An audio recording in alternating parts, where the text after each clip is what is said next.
Hey guys, good day. I want to give a quick example of private versus public. So if you're into law, if you're into learning about public and private, the straw man, birth certificate, fraud, all that other stuff, discharging debt, this is relevant, right? So now, when we talk about public and private, I'm going to give an example, right?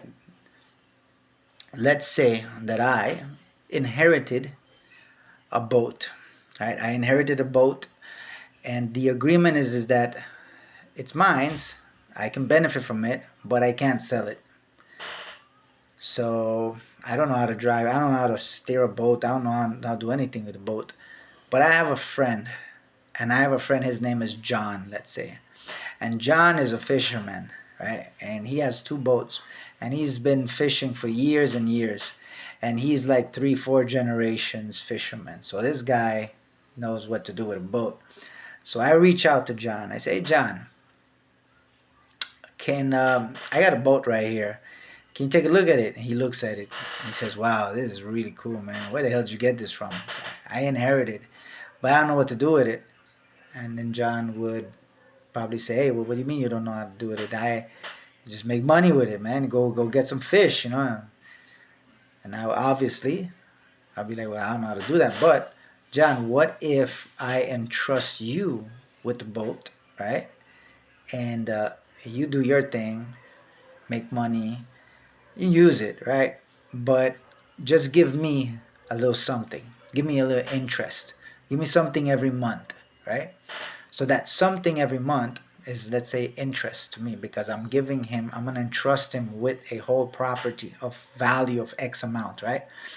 So now John would say, okay, well, I could do that, but then I would need, I need to have control over it. I need to, register it. I got to do all kinds of get permits, licensing. And I'm like, look, this is what we can do. I'm gonna sign over the legal title over to you. I'm gonna give you the legal title, so you can act in the public as if you that you have or you have evidence in the public of ownership.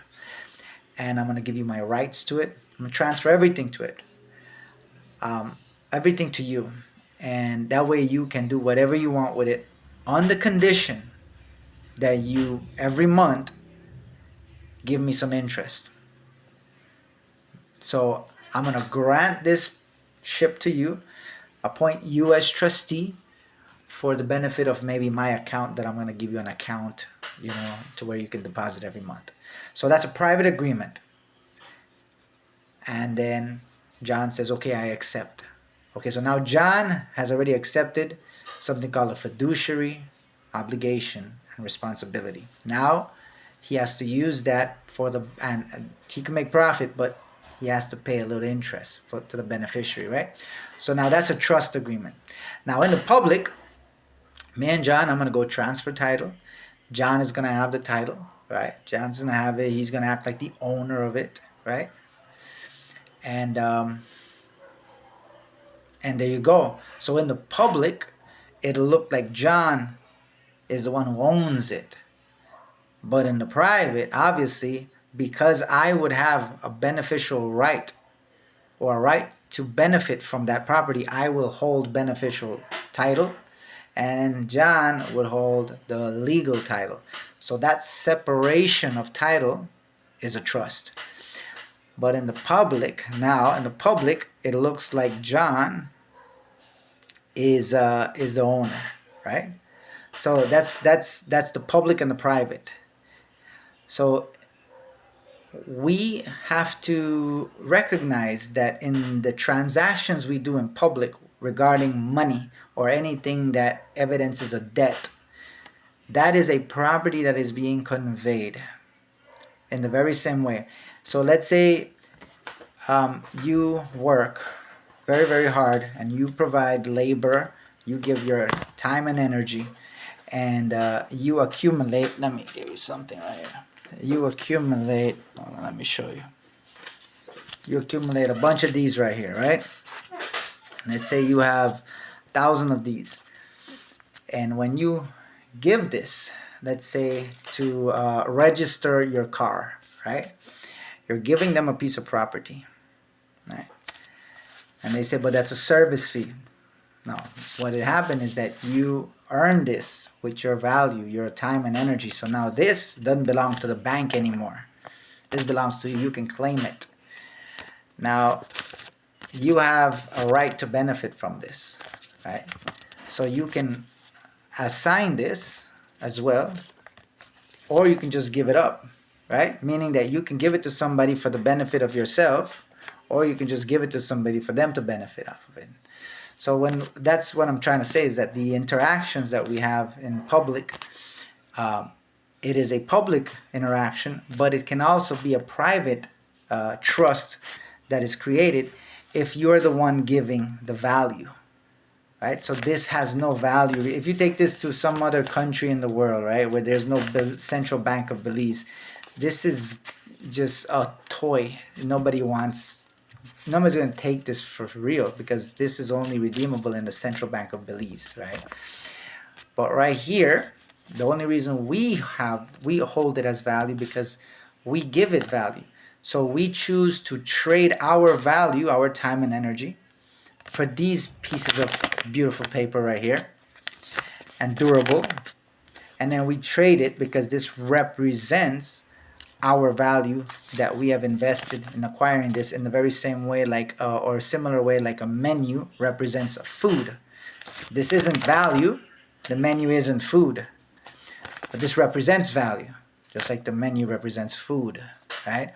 So when we are looking at these public and private, when we're looking at these public agreements with these public officers or the government or any public creditor, that's what we're talking about. It's public. It's all commerce. Private would be like, again, a private agreement in where we're transferring rights, title, interest, something of value though, and the rights, title, interest to that value. So we can do that. Like if we open an account, right? Let's say we sign an agreement, a service agreement with the electric company, and that service agreement is basically a contract, but that's a public contract. Public. So once that contract is fully agreed upon and signed upon, and that's a valid debt in the public, because that's a promise to pay. It's a promise to pay the company for its service, right? And the company now has to provide consideration. But that paper, that contract, is also something like this, where it represents value, and you have a beneficial interest or a right to it if you're the one who's signing it. So you can create a trust by saying, yeah, I'm going to entrust you with this. You, the company, I'm going to trust you with it, or the financial officer, I'm going to trust you with it for the benefit of the account.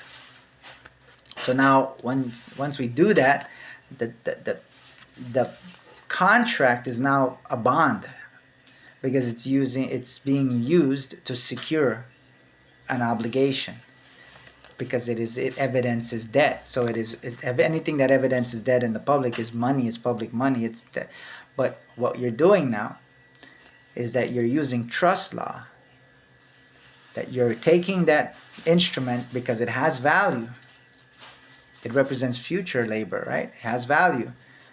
And you're telling them that you want them to be entrusted with it. So they have to now add it in an accounting ledger, right? If they add it in an accounting ledger, where does that go in the accounting ledger, right? So it would go probably on the accounts receivable as an asset, right? So obviously that right there is going to be something of benefit to you if you would assign it, if you transfer it in with a trust.